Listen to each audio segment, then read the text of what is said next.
So a few months ago, I saw a lot of loan officers and realtors with some hot takes about Warren Buffett and Berkshire Hathaway specifically investing in Lennar and D.R. Horton, which are two of the largest national builders in the country.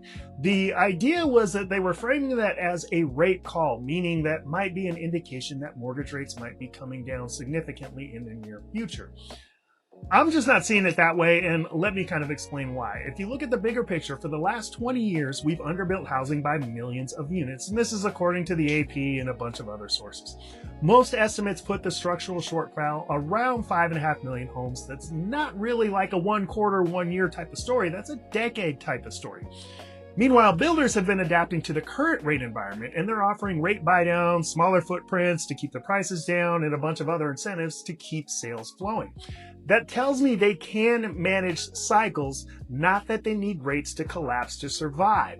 So what was the real bet? And this is, in my view, production. If you believe the US simply doesn't have enough homes and that over time we'll have to build our way out, then owning efficient large-scale builders when sentiment is shaky can make a lot of sense.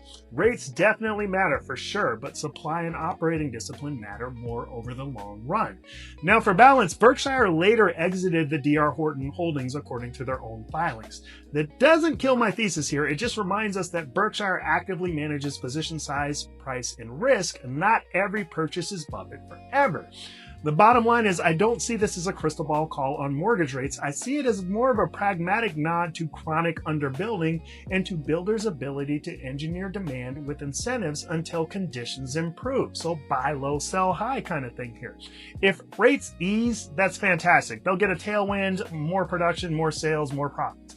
If not, the structural shortage still has to be addressed at some point, and production is where that happens, so it makes sense to invest in builders in the long term. If you want the practical takeaway for buyers, real talk, and this costs me business all the time. New construction can sometimes pencil out way better than you think because frequently the builders own the mortgage company and they will provide incentives to themselves in order to move off inventory.